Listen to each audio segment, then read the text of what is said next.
ড্রেনবিহীন রাস্তা, হাঁটু জলে ডুবে গ্রাম, চরম দুর্ভোগে ফারাক্কার নতুন হিজলতলা দিয়ারপাড়া। অবিরাম বৃষ্টিতে জল জটের দুঃস্বপ্নে দিন কাটাচ্ছেন ফারাক্কার নতুন হিজলতলা দিয়ারপাড়ার বাসিন্দারা। কোনো সঠিক ইঞ্জিনিয়ারিং পরিকল্পনা ছাড়াই তৈরি হবার রাস্তায় সামান্য বৃষ্টিতেই হাঁটু অবধি জল জমে যাচ্ছে। ফলে স্কুল পড়ুয়া, নিত্যযাত্রী, টোটো এবং বাইক চালক সকলেই চরম দুর্ভোগের শিকার। স্থানীয়দের অভিযোগ, রাস্তা বানানোর সময় কোনো ইঞ্জিনিয়ারিং নিয়ম মানা হয়নি, তাই সামান্য বৃষ্টিতেই হাঁটু জল হচ্ছে। আলিপুর আবহাওয়া দপ্তরের তথ্য অনুযায়ী গত 24 ঘন্টায় মুর্শিদাবাদে 13.5 মিমি বৃষ্টি রেকর্ড হয়েছে, যা মৌসুমের অন্যতম বেশি পরিমাণ। শুক্রবার রাত থেকে টানা বৃষ্টিতে গ্রামের নিচু এলাকাগুলি জলমগ্ন। বিশেষ করে কাঞ্চনতলা পঞ্চায়েতের পুরাতন ডাকবাংলো সার্কাস মাঠ অঞ্চলও সম্পূর্ণ জলাবদ্ধ। গ্রামবাসীর দাবি, দ্রুত ড্রেন নির্মাণ এবং রাস্তা সংস্কারের উদ্যোগ না নিলে ভবিষ্যতে বড় ধরনের স্বাস্থ্য এবং পরিবেশগত বিপর্যয় ঘটতে পারে। স্থানীয় প্রশাসনের কাছে তাদের একটাই আবেদন, এবার যেন আমাদের কষ্টটা দেখা হয়।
হচ্ছে নাকি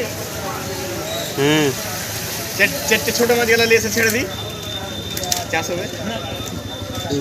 ঝুড়ে না পা ঝুড়ে মাগুর ছেড়ে দাও, ফের এই ঢেপে এই করতে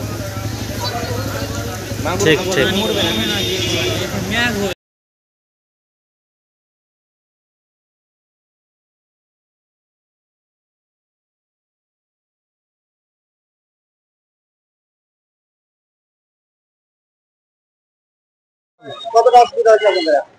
আমাদের এখানে আমার মনে পড়া অব্দি প্রায় 30 বছরের উপরে এরকম জল। হ্যাঁ, আজকে তো পুরো গ্রামের যত আবর্জনা রাস্তায় চলে এসছে, আর জলের জন্য কোনো ট্রেনের কোনো ব্যবস্থা নেই। হ্যাঁ, নালাগুলো সব যেগুলো সব নালাগুলো ছিল সেগুলো বন্ধ হয়ে গেছে। হ্যাঁ, এর জন্য আমরা প্রশাসনের দ্বারস্থ হচ্ছি যে কোনো রাস্তাগুলো জল নিকাশের ব্যবস্থাগুলো যেন দ্রুত করা হয়। এটা হচ্ছে নতুন হিজলতলা দিয়ারপাড়া। এটা মানে এর আগে হতো না, আজকে কত হয়েছে?